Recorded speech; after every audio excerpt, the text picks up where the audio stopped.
Chris Godinez, licensed professional counselor, also the host of We Need to Talk on every Sunday at noon, and then I post it up to Facebook. I also do the questions here on Wednesdays. This video is for educational and informational purposes only. The views and opinions stated herein are mine and mine alone. They do not represent the ACA, the APA, or any other therapist for that matter. I would like to thank my sponsor, BetterHelp, BetterHelp, BetterHelp.com/Chris Godinez. They're an online therapy company. They are international. So if you are anywhere in the world and you're having a hard time getting into a therapist, go to BetterHelp.com/Chris Godinez. Fill out a few questions and they will set you up with a licensed professional therapist, PhD level or master's level in your state, licensed, which is awesome. So thank you, BetterHelp.com/Chris Godinez. Okay, let's go into the question. So someone was like, you spelled HIPAA wrong. Yes, I did, because I was in a hurry. So it's HIPAA, not HIPPA. HIPAA, and it stands for the Healthcare Affordability Act, a Healthcare Insurance and Portability and Accountability Act of 1996. So what basically HIPAA is it makes your stuff private, is basically what it is. And then in order for people to get a hold of the records, they have to have a written request for release of information. So it's the Health Insurance Portability and Accountability Act of 1996. And in order to revoke, and here's something important, in order to revoke the release of information, it must be in writing. You can't just call up your healthcare provider and say, hey, I don't want these records going out. It has to be in writing. So if you need to revoke a release of information, it must be in writing. So there that is. All right. So questions. All right. Where's the question? All right. Hang on. Can bipolar 1 be C-PTSD? No. So let's look at the definitions of bipolar and post-traumatic stress disorder. Hang on just a moment. Okay. All right. Bipolar 1, 123. Okay.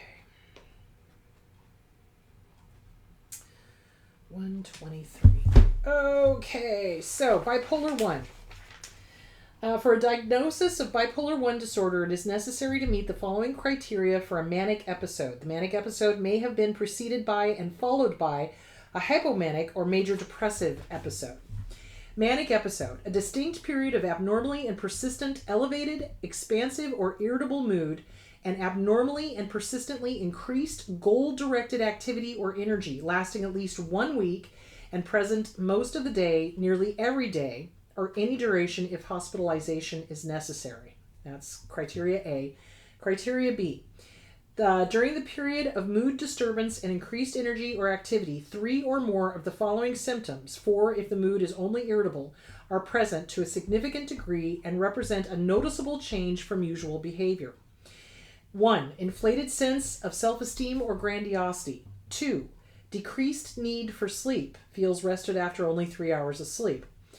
3. More talkative than usual or pressure to keep talking. 4. Flights of ideas or subjective experience that thoughts are racing. 5. Distractibility. Attention easily drawn to unimportant or irrelevant external stimuli as reported or observed. 6. Increase in goal-directed activities, either socially, at work or school, or sexually, or psychomotor agitation, i.e. purposeless, non-goal-directed activity. 7. Excessive involvement in activities that have a high potential for painful consequences. For example, engaging in unrestrained buying sprees, sexual indiscretions, or foolish business investments. Criteria C. The mood disturbance is sufficiently severe to cause marked impairment in social or occupational functioning or to necessitate hospitalization to prevent harm to self or others, or there are psychotic features. D. The episode is not attributable to the physiological effects of substance, i.e. drug abuse, a medication, or other treatment, or to another medical condition. A full manic episode that emerges during antidepressant treatment but persists at a fully syndromal level beyond the physiological effects of that treatment is sufficient evidence for a manic episode and is therefore a bipolar 1 diagnosis. So that's a chemical issue. It's a brain issue. So basically in bipolar, the brain has senders and receivers, okay? And when I'm really simplifying this, so please pardon me for simplifying this, but when a manic episode occurs, the senders are pumping out the feel-good chemicals like nobody's business, but the receivers are not sucking it back up. So the brain is literally bathed in all of the good feel-good chemicals, which is why a lot of people, when they, in the homeless shelters especially, they hate getting on to the mood stabilizers because then they don't get that high. It's like being on meth. It really is. It's like you get this sense of euphoria. The world is great. You're unstoppable. You've got expert luck. You're awesome. The whole thing. And so the brain is bathed in all of these feel-good chemicals, and the receivers are unable to pull out the feel-good chemicals at the rate that it should be. It should be like, okay, here it is. You feel good, and now we're going to suck them back out, and here's some more, and we're going to suck it back out. So it's unable to do that. It's a chemical issue. So PTSD, C-PTSD, is behavioral. It is something that has happened to us. So let's go to post-traumatic stress disorder, and let's remind everybody what that's all about. Okay, where'd it go? There we go. Trauma and stress-related disorders. Okay, that's page 271. Okay. 271. All right. Post-traumatic stress disorder. The following criteria apply to adults, adolescents, and children older than 6 years old. Exposure to actual or threatened events, serious injury, or sexual violence in one or more of the following ways. 1. Directly experiencing traumatic events. 2. Witnessing in person the events as it occurred to others. You can be a witness to this. So this is why in families where there is domestic violence, there's not just the victim or the target, there's the kids who see it, or the siblings who see it, or do you see where I'm going with that? It's trauma to them as well. Learning that the traumatic events occurred to a close family member or close friend. In cases of actual or threatened death of a family member or friend, the events must have been violent or accidental. 4. Experiencing repeated or extreme exposure to aversive details of the traumatic events. For example, first responders collecting human remains, police officers repeatedly exposed to details of child abuse. B. Presence of one or more of the following intrusive symptoms associated with the traumatic events, beginning after the traumatic events occurred. 1. Recurrent, involuntary, and intrusive, distressing memories of the traumatic events, so flashbacks, that kind of thing.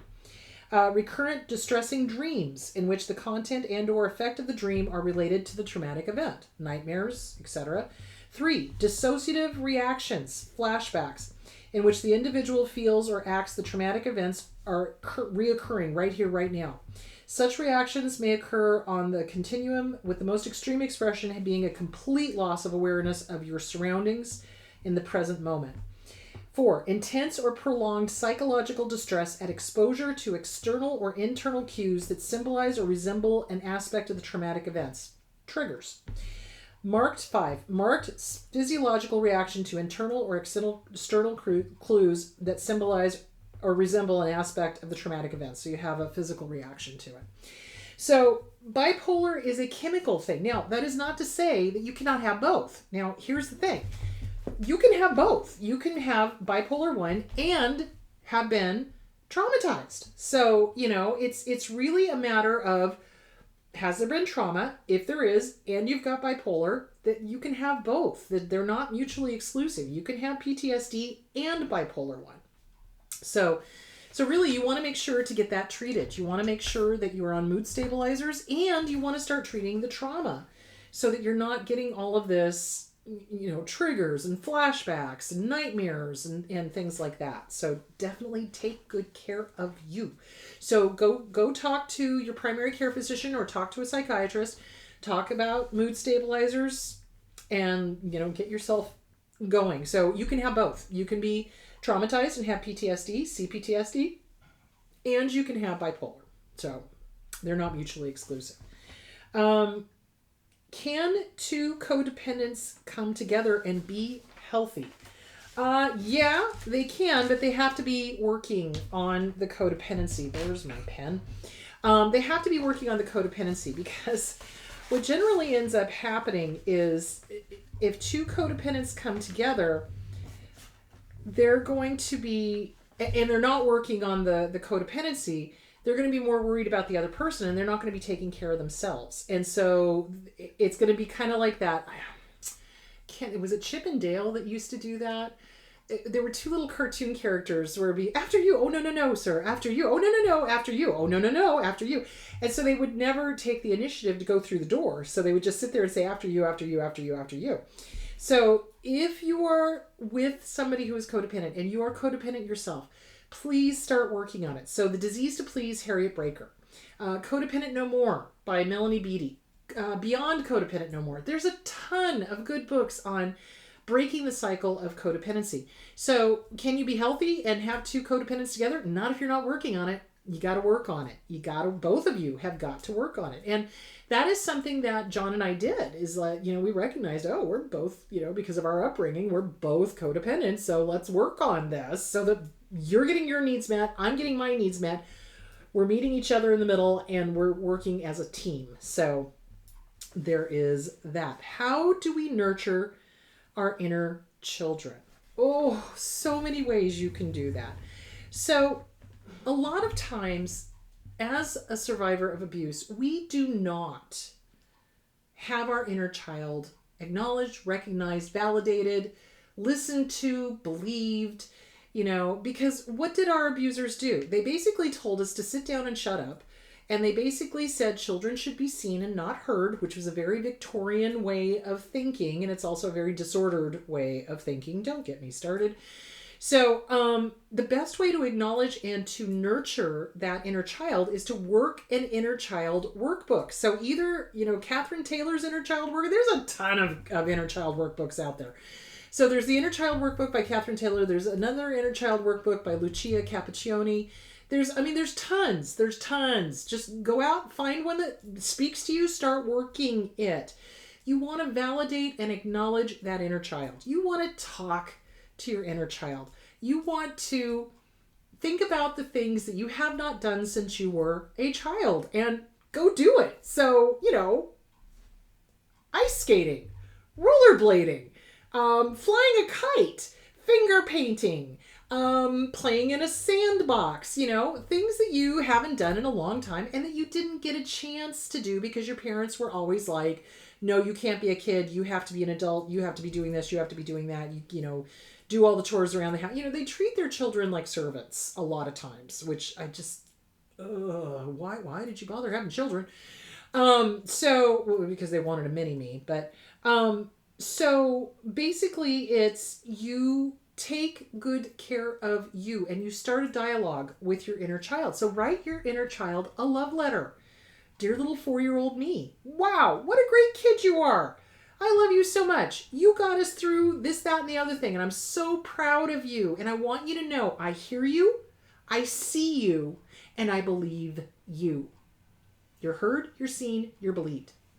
Because a lot of us as kids weren't. How many of us told the other parent that there was abuse going on and the other parent just was like, la, la, la, la, I'm not listening, la, la, la, It's frustrating. It is frustrating. So you start validating that child. You start working on those inner child workbooks, whichever one you pick. I don't care which one it is. Just grab one and do it.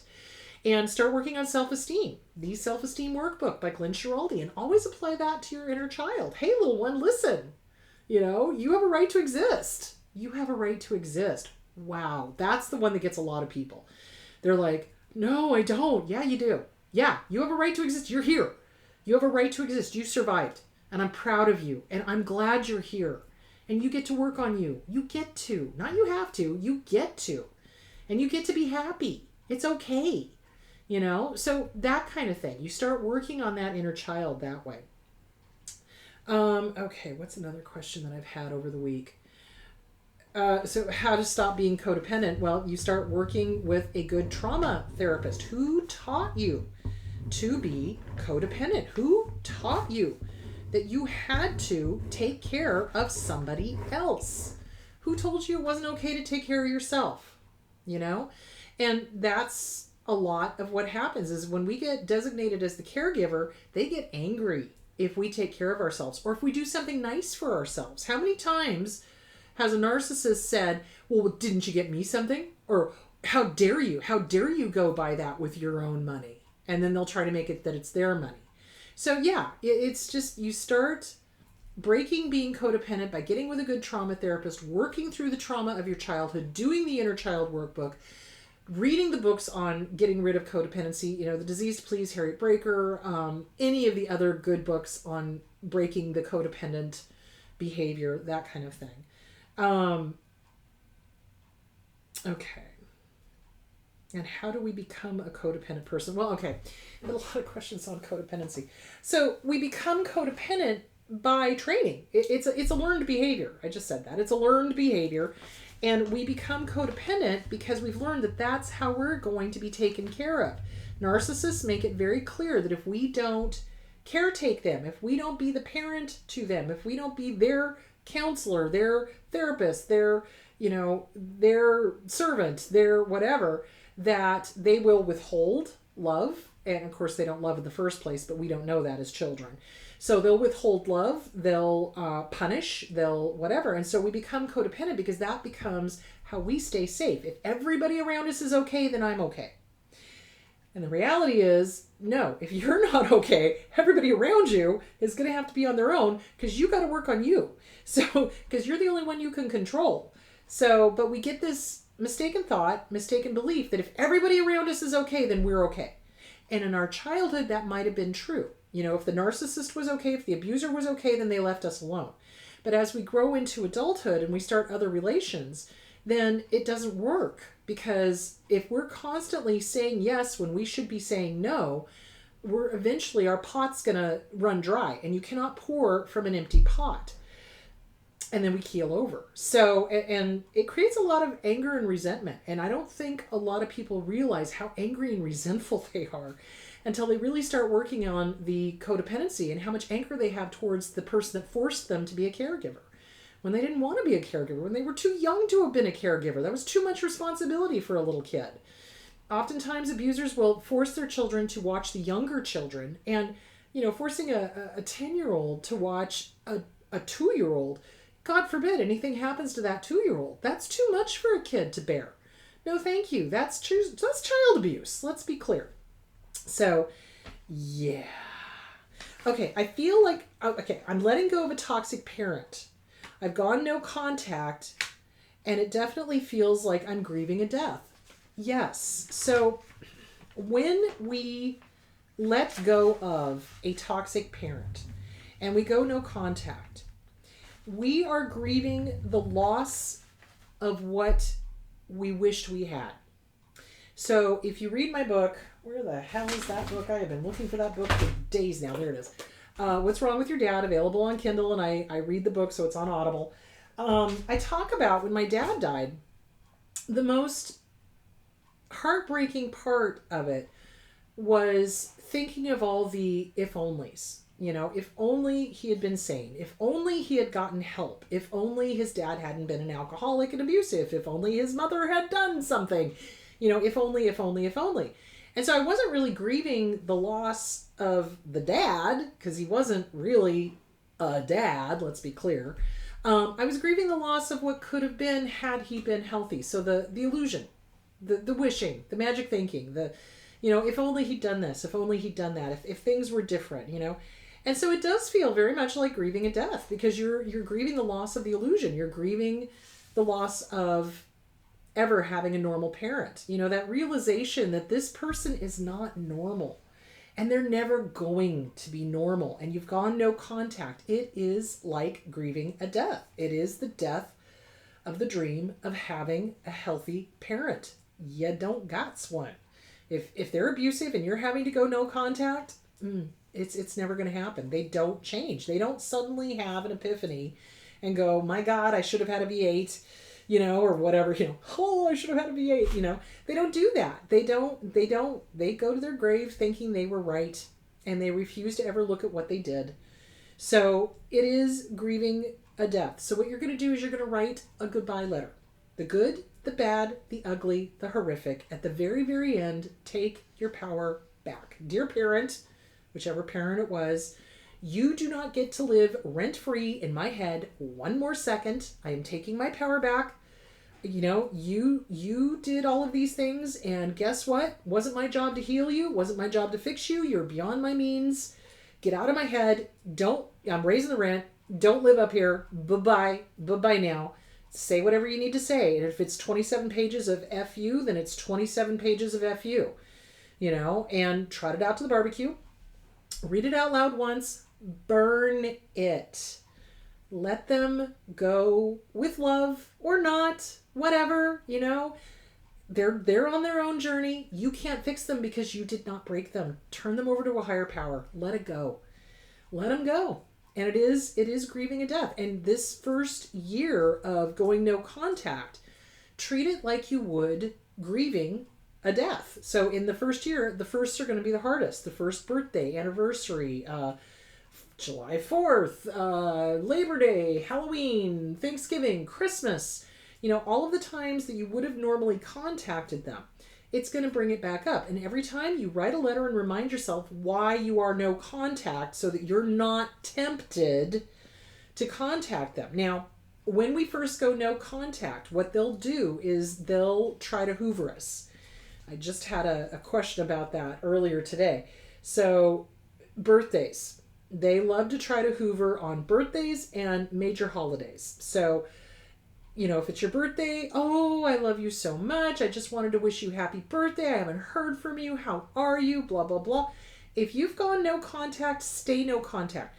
This is why you have to work on the inner child, because that inner child, guarantee you, is going to pop up and be like, oh my gosh, I need to call them. This means they love me. Oh my gosh, they're finally going to be the parent I've always wanted. No, they'll be the nice parent for about 2.5 seconds.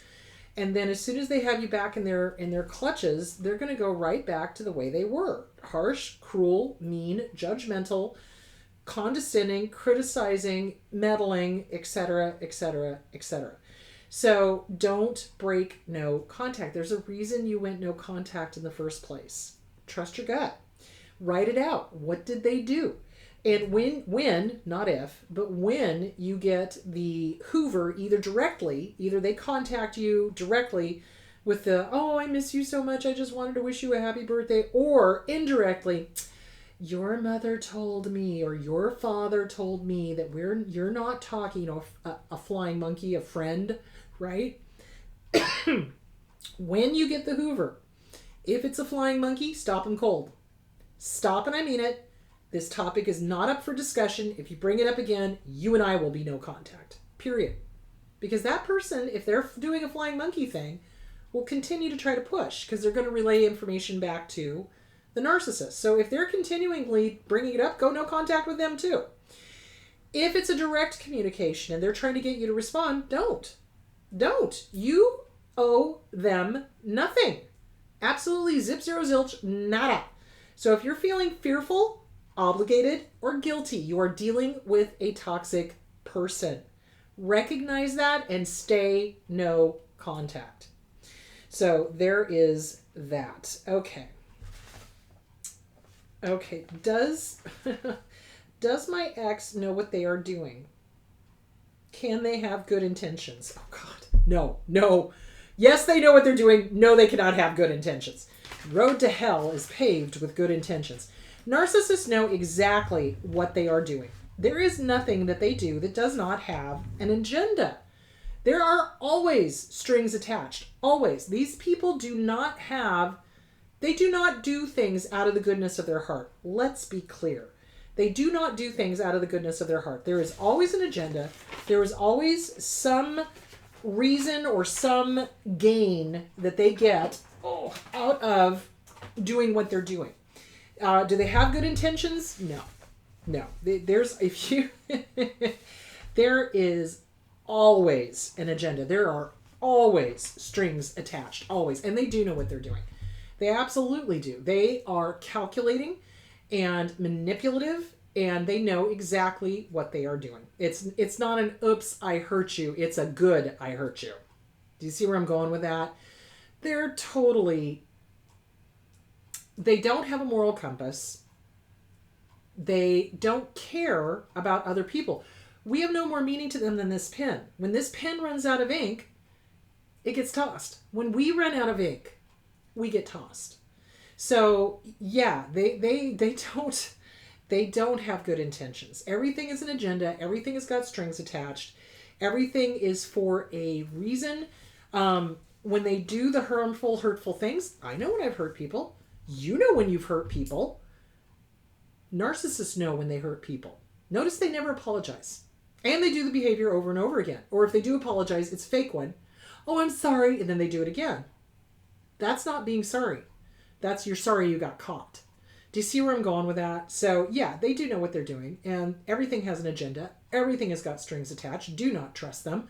Get as far away from them as you possibly can. And a real apology is, I am sorry. I hurt you. I'm mortified. It will not happen again. And then it doesn't.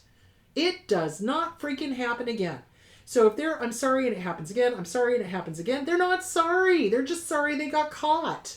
So don't accept a fake apology from an abuser. Absolutely. All right. Do narcissists have addiction issues? Yes, very commonly.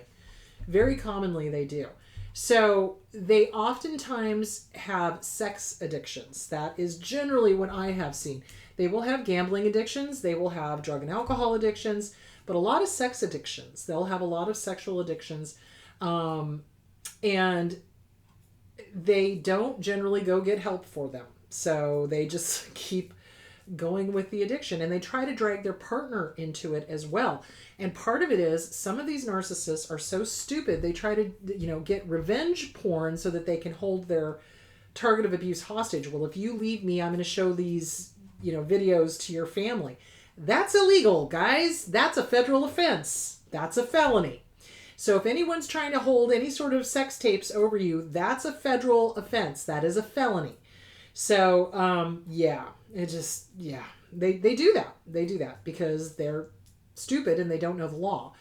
So they do. They try to blackmail their targets of abuse. They do have all kinds of addictions. They try to get their target of abuse to engage in whatever illegal thing they're doing, whether it's drugs or, whatever. Do you see where I'm going with that? Because they want, their whole thing is, well, everybody lies. Everybody uses drugs. Everybody does this. Everybody does that. No, not everybody does. So, but they try to get their target of abuse to do it so they can then say, oh, see, you're not better than me. You're not saner than me. You're not healthier than me, etc. So, yeah, they're crazy. So, targets of abuse can also end up with addictions, drug and alcohol, because we're trying to numb ourselves, because we've had to listen to their BS for years. And when they're gone, it's in our heads, which is why therapy is so important. Get rid of that inner critic. Get it gone. It's not yours. Hand it back to the abuser. It's not even yours. All right. Oh, healthy narcissism versus unhealthy. Oh my God. There is no such thing as healthy narcissism. And anybody who tells you who there is selling you a bill of goods. All right, let's just dig what this is here, people. Again, narcissists are trying to normalize their behavior. There is no such thing as healthy narcissism. What there is self-esteem, which is self-esteem. Just that tiny little voice in your head going, hey, you're okay. I like you. Good job. Keep going. Narcissism is having to shout to the world, look at me, look at me, look at me. Tell me how great I am. Tell me I'm fabulous. Tell me I'm fabulous. What is one of the key things of narcissism? It's an insatiable need for approval. It's an insatiable need for, what's the word I'm looking for? Hold on. Let's just pull out the DSM-5, shall we? Okay, so narcissism. Let's see. Narcissism 669. Again, it should be 666. Okay, 669. All right, so here's the criteria. Pervasive pattern of grandiosity in behavior or fantasy. Need for admiration. That's it. Need for admiration and lack of empathy. healthy, normal people have empathy. They don't lack empathy. They have empathy. So there is no such thing as healthy narcissism. That's something that a narcissist has tried to convince you of. So that there is such a thing as healthy narcissism. A grandiose sense of self-importance, exaggerates achievements and talents, expects to be recognized as superior without actually having any commiserate achievements, ways to get that achievements. Is preoccupied with fantasies of unlimited success, power, brilliance, beauty, or ideal love. Believes that he or she is special and unique and can only be understood by or should associate with other special high-status people or institutions. Requires excessive admiration, constantly being told that they're good. Tell me I'm good. Tell me I'm good. Tell me I'm good. Tell me how great I am. Tell me how great I am. That kind of thing. Has a sense of entitlement, unreasonable expectations of especially favorable treatment, or automatic compliance with his or her expectations. Healthy, normal people don't do that. Is interpersonally exploitive, takes advantage of others to achieve his or her own ends. Lacks empathy, is unwilling to recognize or identify with the feelings and needs of others. Is envious of others and believes that others are envious of him or her. Shows arrogant, haughty attitudes or behaviors. None of that is healthy. So there is self-esteem, which is knowing your worth, knowing your value. Glenn Schiraldi, the Self-Esteem Workbook, work it front to back all the way through. That is healthy. Narcissism is not. Let's be clear. And anyone who tries to tell you that there's healthy narcissism is probably an abuser. So be aware of that. How are we doing on time? Good Lord, I've gone over. All right, you guys. This Sunday, I'm going to be talking about if you feed the bear. Oh, don't feed the bear. They're just going to keep attacking. If you're feeding them, they're going to keep going. So stop feeding the bear. We're going to talk about gray rock. We're going to talk about ways to deal with them, etc., etc., etc. So stop feeding the bear. All right, my loves. I will talk to you on Sunday. That will be our topic. All right. Talk to you later. Bye.